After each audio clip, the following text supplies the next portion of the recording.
नमस्कार दोस्तों, स्वागत है आप सभी का विजडम पॉइंट पर। दोस्तों, हम देख रहे हैं हिंदी साहित्य से संबंधित एक महत्वपूर्ण प्रश्नोत्तरी जो कि आधारित है घटनाचक्र पर। दोस्तों, ये प्रश्नोत्तरी आपके आगामी परीक्षाओं की दृष्टि से बहुत ही महत्वपूर्ण है। हम देख रहे हैं भक्तिकाल, और भक्तिकाल के अंतर्गत हम देख रहे हैं राम भक्ति शाखा के कवियों को। हमने इससे पहले वीडियो में तुलसीदास जी की रचनाओं और तुलसीदास जी के बारे में जाना, लेकिन रामचरितमानस जो है, जो तुलसीदास जी का काव्य है, उससे जुड़े हुए महत्वपूर्ण तथ्यों को आज हम देखेंगे और तुलसीदास जी से जो महत्वपूर्ण क्वेश्चन है उन्हें हम आज के वीडियो में कवर करेंगे। तो चलिए शुरू करते हैं आज का वीडियो और जानते हैं रामचरितमानस के बारे में। चलिए शुरू करते हैं। रामचरितमानस जो गोस्वामी तुलसीदास जी द्वारा रचित 7 कांडों का महाकाव्य है, जो साहित्य अवधि से में बद्ध है, जो साहित्यिक अवधि में बद्ध है। सुंदरकांड इसका 5वां कांड है। पिछले क्वेश्चन में हमने देखा था कि सुंदरकांड कौन सा भाग है रामचरितमानस का, तो सुंदरकांड 5वां कांड है।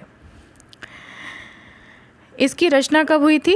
संवत 1631 ईस्वी, यानी कि संवत 1631 में, यानी कि 1574 ईस्वी में। अधिकांश कांड अयोध्या में रचित है। इसके अधिकांश कांड अयोध्या में रचित हैं। किष्किंधा कांड काशी में रचित है। यह 2 वर्ष 7 माह और 26 दिन में पूरा हुआ। रामचरितमानस को पूरा करने में तुलसीदास जी को कुल मिला के 2 वर्ष 7 माह और 26 दिन लगे। अयोध्या कांड को मानस का हृदय स्थल कहते हैं। सबसे महत्वपूर्ण और सबसे मार्मिक वर्णन अयोध्या कांड में हमको मिलता है, इसलिए हम रामचरितमानस का जो हृदय स्थल है उसको हम अयोध्या कांड को कहते हैं। इसमें जो कांड हैं उनके नाम है, जो 7 कांड हैं।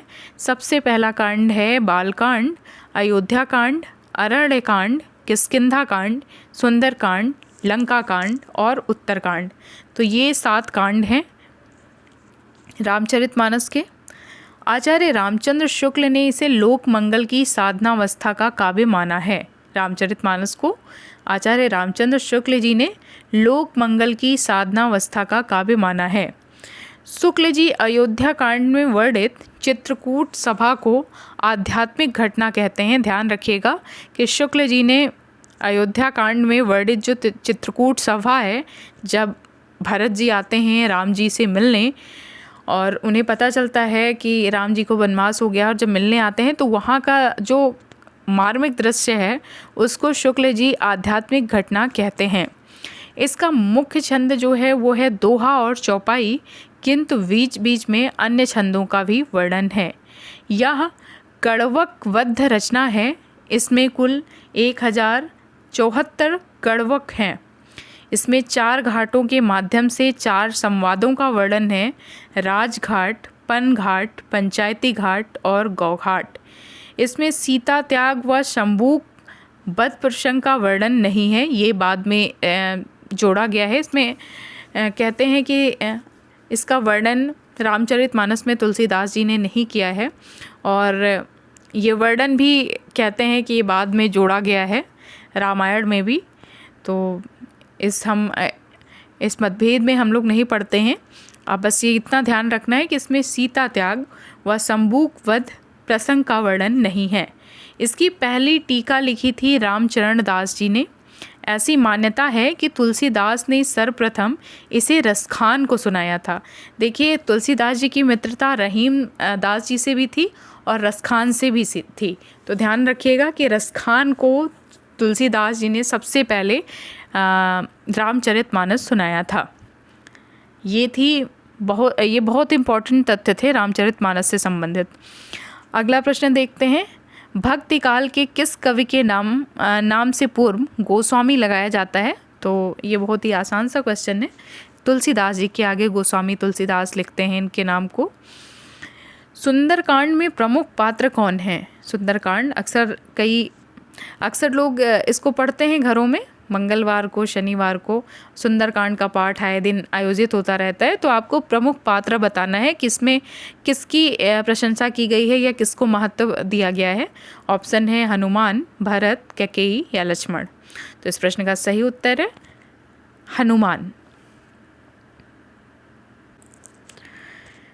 इस प्रश्न की व्याख्या है, सुंदरकांड तुलसीदास कृत रामचरितमानस के 7 कांडों में से एक है। इस कांड में हनुमान जी के लंका गमन से लेकर आगमन तक का विविध रूपों में वर्णन किया गया है। रामचरितमानस में विभस्त रस का प्रयोग किन किन कांडों में मिलता है? हमें रामचरितमानस में विभस्त रस का प्रयोग किन कांडों में मिलता है? ऑप्शन है अरण्यकांड और लंका कांड, ऑप्शन बी है सुंदरकांड और उत्तरकांड, ऑप्शन सी है बालकांड और अयोध्या कांड, ऑप्शन डी है उपर्युक्त सभी कांडों में। तो इस प्रश्न का सही उत्तर है ऑप्शन बी, सुंदरकांड और उत्तरकांड में हमें विभस्त रस का ऑप्शन ए, अरण्यकांड और लंका कांड में हमें विभस्त रस का प्रयोग मिलता है। ऑप्शन ए, अरण्यकांड और लंका कांड। रामचरितमानस के अरण्यकांड में करुण तथा विभस्त एवं लंका कांड में वीर, भयानक और विभस्त रस का प्रयोग मिलता है। अगला प्रश्न है, गोस्वामी तुलसीदास की कुल कितनी कृतियों में उत्तरकांड संबंधी वर्णन प्राप्त होते हैं? तुलसीदास जी की कुल कितनी कृतियों में उत्तरकांड संबंधी वर्णन प्राप्त होते हैं? ऑप्शन है 2, 4, 3 या 1। तो इस प्रश्न का सही उत्तर है ऑप्शन सी, 3। गोस्वामी तुलसीदास की कुल 12 रचनाओं को प्रामाणिक माना जाता है, जिसमें 3 ग्रंथ हैं, रामचरितमानस, वरवै रामायण और कवितावली। इसमें उत्तरकांड संबंधी वर्णन है। कौन कौन से? रामचरितमानस, वरवै रामायण और कवितावली, इन तीनों में उत्तरकांड का वर्णन आता है।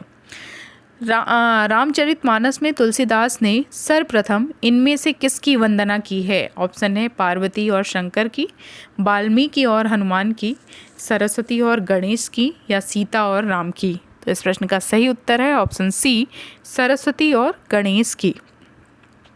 रामचरितमानस में गोस्वामी तुलसीदास ने सर्वप्रथम सरस्वती और गणेश जी की वंदना की है। उन्होंने लिखा है, वर्णानामर्थ संघानाम रसानाम छंदसामपि मंगला नाम च कर्तारो वंदे वाणी विनायको। इस प्रकार वाणी अर्थात सरस्वती तथा विनायक अर्थात गणेश जी की वंदना सर्वप्रथम की गई है। अगला प्रश्न है, अर्थ ना धर्म ना काम रुचि गति न चाहूँ निर्बान, जन्म जन्म रति राम पद यह वरदान उननान। रामचरितमानस में यह आशंका या आकांक्षा निम्नलिखित में से किसकी है? ऑप्शन है भरत, शबरी, सुग्रीव या हनुमान। तो अर्थ ना धर्म ना काम रुचि गति ना चाहो निर्बान, जन्म जन्म रति राम पद यह वरदान उननान। यह पंक्तियाँ हैं भरत की, यह आकांक्षा है भरत की। Option A. उपर्युक्त पंक्तियों में तुलसीदास कृत रामचरितमानस के अयोध्या कांड से उद्धृत हैं। इन पंक्तियों के माध्यम से भरत कहते हैं कि मुझे ना अर्थ की रुचि है, ना धर्म की, ना काम की, ना मोक्ष की। मैं तो जन्म जन्मांतर मेरा श्री राम के चरणों में प्रेम बना रहे, बस यही वरदान मांगता हूँ। अवधी और ब्रजभाषा दोनों में रचना करने वाले कवि कौन हैं? ऑप्शन है सूरदास, तुलसीदास, घनानंद या उपर्युक्त सभी।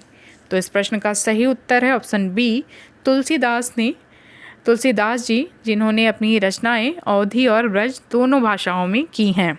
अगला प्रश्न है, अवधी एवं ब्रजभाषा दोनों में रचना करने वाले कवि गोस्वामी तुलसीदास जी हैं। उन्हें हिंदी का जातीय कवि भी कहा जाता है।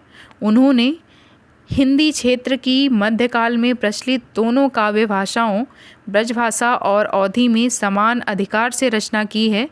वस्तुतः तुलसी ने गीतावली, कवितावली आदि में मुक्तक काव्य में कथा कही है। ध्यान दीजिएगा, उन्होंने हिंदी क्षेत्र की मध्यकाल में प्रचलित दोनों भाषाओं ब्रज भाषा और अवधी में समान अधिकार से रचना की है। वस्तुतः तुलसी ने गीतावली और कवितावली आदि में मुक्तक काव्य में कथा कही है। अन्य महत्वपूर्ण तथ्य हैं, तुलसीदास जी द्वारा रचित 12 ग्रंथ प्रामाणिक माने जाते हैं, जिनमें वैराग्य संदीपनी, राम लला नहछु, रामाज्ञा प्रश्न, बरवै रामायण, जानकी मंगल, श्री कृष्ण गीतावली, पार्वती मंगल, गीतावली, दोहावली, कवितावली, विनय पत्रिका और रामचरितमानस है। रामाज्ञा प्रश्न में 7 सर्ग हैं, प्रत्येक सर्ग में 7 कोष्ठक हैं और प्रत्येक कोष्ठक में 7 दोहे हैं। तुलसीदास ने रामाज्ञा प्रश्न की रचना मात्र 6 घंटे में की थी। रामचंद्रिका केशवदास की तथा साकेत मैथिली शरण गुप्त की रचना है। अगला प्रश्न है, निम्नलिखित में से कौन सी रचना तुलसीदास की नहीं है? आपको बतानी है इन चारों में से कौन सी रचना तुलसीदास जी की नहीं है। ऑप्शन है रामचंद्रिका, कवितावली, गीतावली या विनय पत्रिका। तो इस प्रश्न का सही उत्तर है ऑप्शन ए, रामचंद्रिका। इनमें से कौन सी रचना तुलसीदास की नहीं है? आपको बताना है। ऑप्शन है रामचरितमानस, कवितावली, गीतावली या साकेत। तो इस प्रश्न का सही उत्तर है साकेत तुलसीदास की रचना नहीं है, ये रचना है मैथिली शरण गुप्त जी की। अगला प्रश्न है, भक्ति काल के किस कवि को जातीय कवि कहा जाता है? भक्ति काल के वे कौन से कवि हैं जिन्हें जातीय कवि कहा जाता है? ऑप्शन है सूरदास, तुलसीदास, नाभादास या नंददास। तो इस प्रश्न का सही उत्तर है ऑप्शन बी, तुलसीदास जी को जातीय कवि कहा जाता है। अगला प्रश्न है, वैराग्य संदीपनी किस कवि की रचना है? वैराग्य संदीपनी किस कवि की रचना है? ऑप्शन है तुलसीदास, सूरदास, कबीरदास या नंददास। तो इस प्रश्न का सही उत्तर है ऑप्शन ए, वैराग्य संदीपनी तुलसीदास जी की रचना है। अगला प्रश्न, इनमें से कौन सा कथन असत्य है? आपको बताना है इन चारों कथनों में से कौन सा कथन असत्य है। ए, ज्ञानाश्रयी शाखा के कवि निराकार की उपासना करते हैं, सही है। कबीर संत कवि हैं, एकदम सही। प्रभु जी तुम चंदन हम पानी, ये पंक्तियां रैदास की हैं, एकदम सही। संत तुलसीदास ज्ञानाश्रयी शाखा के कवि हैं, जी नहीं, तुलसीदास जी राम भक्ति शाखा के कवि हैं, इसलिए इसमें जो असत्य कथन है वो है ऑप्शन डी। ज्ञानाश्रयी शाखा के कवि निराकार की उपासना करते हैं, कबीर संत कवि हैं, प्रभु जी तुम चंदन हम पानी ये रैदास की पंक्ति है। संत तुलसीदास रामाश्रयी शाखा के कवि हैं, अतः स्पष्ट है कि विकल्प डी असत्य है। अगला प्रश्न है, भक्ति काल की रामाश्रयी शाखा के निम्न में से कौन से कवि हैं? आपको बताना है कि इसमें से रामाश्रयी शाखा के कवि कौन हैं। ऑप्शन है सूरदास, मीराबाई, जायसी या तुलसीदास। तो इस प्रश्न में ज़्यादा कुछ नहीं सोचता है, हम जानते हैं कि रामचरितमानस जैसा महान और पुनीत ग्रंथ लिखा है तुलसीदास जी ने, तो रामाश्रयी शाखा के अंतर्गत तुलसीदास जी हैं। Option D. निम्नलिखित विकल्पों में से जो राम भक्ति काव्य की विशेषता नहीं है उसे छांटिए। नंबर 1, विष्णु के अवतार रूप में राम का वर्णन है। लोक मंगल एवं समन्वय भावना का प्रतिपादन है। असद पर सद्वृत्तियों की विजय है। कृष्ण की विविध लीलाओं का गायन है। तो यहाँ पे बात की जा रही है राम भक्ति काव्य की। तो राम भक्ति काव्य में राम जी की विविध लीलाओं का गायन होगा, कृष्ण जी के नहीं, इसलिए इस प्रश्न का इस प्रश्न में जो इसकी विशेषता नहीं है वो है ऑप्शन डी, कृष्ण की विविध लीलाओं का गायन। ऑप्शन डी, कृष्ण की विविध लीलाओं का गायन राम भक्ति शाखा की विशेषता नहीं है, बल्कि यह कृष्ण भक्ति शाखा की विशेषता है। तुलसीदास कृत विनय पत्रिका किस भाषा में रचित है? ये प्रश्न पहले भी हमने देखा है। तुलसीदास कृत विनय पत्रिका किस भाषा में रचित है? ऑप्शन है ब्रज भाषा में, अवधी भाषा में, खड़ी बोली में या वैदिक संस्कृति में। तो विनय पत्रिका ब्रज भाषा में है, ये हमने पहले भी देखा है। तुलसीदास द्वारा रचित विनय पत्रिका की भाषा ब्रज भाषा में है कि रचना ब्रजभाषा में हुई है। इसमें स्वामी की सेवा में करुणतम शब्दों में अपनी दीनता का निवेदन किया गया है। विनय पत्रिका का अर्थ है विनम्रता पूर्वक निवेदन करना। इसमें दरबारी शिष्टाचार का पूर्ण निर्वाह हुआ है। इसमें दरबारी शिष्टाचार का पूर्ण निर्वाह हुआ है। तुलसीदास द्वारा शारीरिक पीड़ा से मुक्ति हेतु कौन सा ग्रंथ लिखा गया? आपको बताना है कि तुलसीदास द्वारा शारीरिक पीड़ा से मुक्ति हेतु कौन सा ग्रंथ लिखा गया। ऑप्शन है रामलला नेछु, बर्वे रामायण, हनुमान बाहुक या विनय पत्रिका। तो इस प्रश्न का सही उत्तर है ऑप्शन सी। तुलसीदास ने शारीरिक पीड़ा से मुक्ति के लिए हनुमान बाहुक की रचना की थी। तुलसीदास द्वारा शारीरिक पीड़ा से मुक्ति हेतु हनुमान बाहुक ग्रंथ लिखा गया। हनुमान बाहुक की रचना संत प्रवर गोस्वामी तुलसीदास जी ने अपनी दाहिनी बाहु में हुई असह्य पीड़ा के निवारण के लिए की थी। इसमें श्री मारुति महिमा का चिंतन तथा उनसे सर्व अंगों में होने वाली पीड़ा की निवृत्ति की प्रार्थना है। तुलसीदास ने कौन सी रचना कलिकाल से मुक्ति पाने हेतु लिखी थी? तुलसीदास जी ने कौन सी रचना कलिकाल से मुक्ति पाने हेतु लिखी थी? ऑप्शन है कवितावली, विनय पत्रिका, रामाज्ञा प्रश्न या हनुमान बाहुक। तो इस प्रश्न का सही उत्तर है ऑप्शन बी, विनय पत्रिका। ध्यान दीजिएगा, कलिकाल से मुक्ति पाने के लिए और जो उन्हें दर्द था, शारीरिक दर्द था, उससे छुटकारा पाने के लिए उन्होंने हनुमान बाहुक लिखी थी और कलिकाल से मुक्ति पाने के लिए विनय पत्रिका लिखी थी। डॉक्टर रामकुमार वर्मा ने अपनी कृति हिंदी साहित्य का आलोचनात्मक इतिहास में लिखा है कि बेड़ी माधव दास ने विनय पत्रिका का रचनाकाल संवत 1639 के लगभग दिया है। उसमें लिखा है कि कल युग में सताए जाने पर तुलसीदास ने अपने कष्ट के निवारणार्थ इस ग्रंथ की रचना की। ग्रंथ से यह तो अवश्य ज्ञात होता है कि तुलसी ने अपनी दारुण व्यथा प्रकट करने के लिए यह ग्रंथ लिखा, पर रचना काल का निर्णय अंतर साक्ष्य से नहीं होता। रचना इतनी प्रौढ़ है कि वह हनुमान बाहुक के समय लिखी हुई ज्ञात होती है। नागरी प्रचारणी सभा से प्रकाशित तुलसी ग्रंथावली के दूसरे खंड में विनय पत्रिका की पद संख्या 279 दी गई है। विनय पत्रिका के प्रारंभ में गणेश, सूर्य, शिव, पार्वती आदि की स्तुति की गई है। इसकी रचना गीत काव्य के रूप में हुई है। इस रचना में शांत रस का प्रयोग हुआ है। हनुमान बाहुक तुलसीदास की अंतिम रचना मानी जाती है। आधुनिक शब्दावली में इसे मृत्यु पीड़ा की चीख कहा जा सकता है। गोस्वामी जी की मृत्यु बाहु पीड़ा में ही हुई थी। इस पीड़ा के निवारण हेतु उन्होंने हनुमान बाहुक की रचना की थी। अगला प्रश्न है कि तुलसीदास रचित विनय पत्रिका में कुल पदों की संख्या कितनी है? तुलसीदास द्वारा रचित विनय पत्रिका में पदों की कुल संख्या कितनी है? ऑप्शन है 269, 272, 279 या 289। तो इस प्रश्न का सही उत्तर है 279, 279, ऑप्शन सी। अगला प्रश्न है तुलसीदास को कलिकाल का वाल्मीकि किसने कहा है? ऑप्शन है नाभादास, स्मिथ, ग्रियर्सन या रहीम। तुलसीदास को कलिकाल का वाल्मीकि कहा है नाभादास जी ने। Option A. आचार्य हजारी प्रसाद द्विवेदी ने लिखा है, तुलसी का महत्व बताने के लिए विद्वानों ने अनेक प्रकार की तुलनात्मक उक्तियों का सहारा लिया है। नाभादास ने इन्हें कलिकाल का वाल्मीकि कहा था। स्मिथ ने इन्हें मुगल काल का सबसे बड़ा व्यक्ति माना था। ग्रियर्सन ने, ध्यान दीजिएगा, स्मिथ ने इन्हें मुगल काल का सबसे बड़ा व्यक्ति माना था और ग्रियर्सन ने इन्हें बुद्ध देव के बाद सबसे बड़ा लोकनायक कहा था। और या तो बहुत लोगों ने बहुत बार कहा है कि उनकी रामायण भारत की बाइबल है। इन सारी उक्तियों का तात्पर्य यह है कि तुलसीदास असाधारण शक्तिशाली कवि, लोकनायक और महात्मा थे।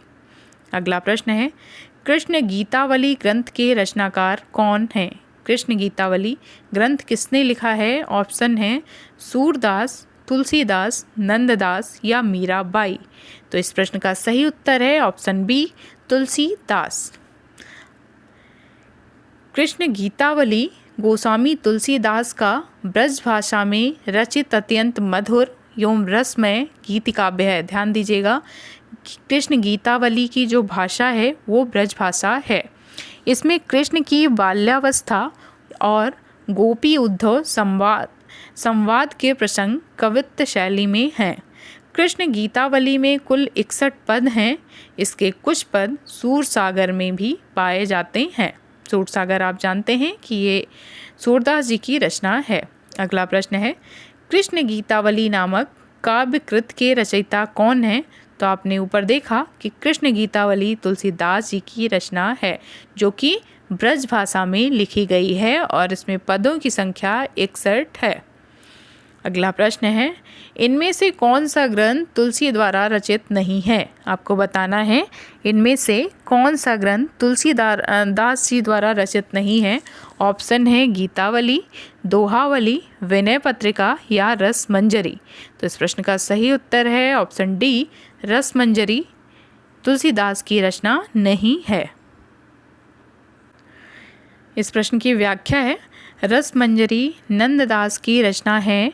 यह नायिका भेद की पुस्तक है जो भानुदत्त की रस मंजरी के आधार पर रचित है। शेष रचनाएं तुलसीदास जी द्वारा रचित हैं। इनमें तुलसीदास की रचना कौन सी नहीं है? आपको बताना है कवितावली, गीतावली, विनय पत्रिका या रामचंद्रिका। तो रामचंद्रिका, जैसा कि आप जानते हैं कि ये केशवदास जी की रचना है, ये तुलसीदास जी की रचना नहीं है, इसलिए ऑप्शन डी इस प्रश्न का सही उत्तर होगा। तो दोस्तों, ये था हमारा आज का वीडियो। मिलते हैं अपने अगले वीडियो में, तब तक के लिए नमस्कार।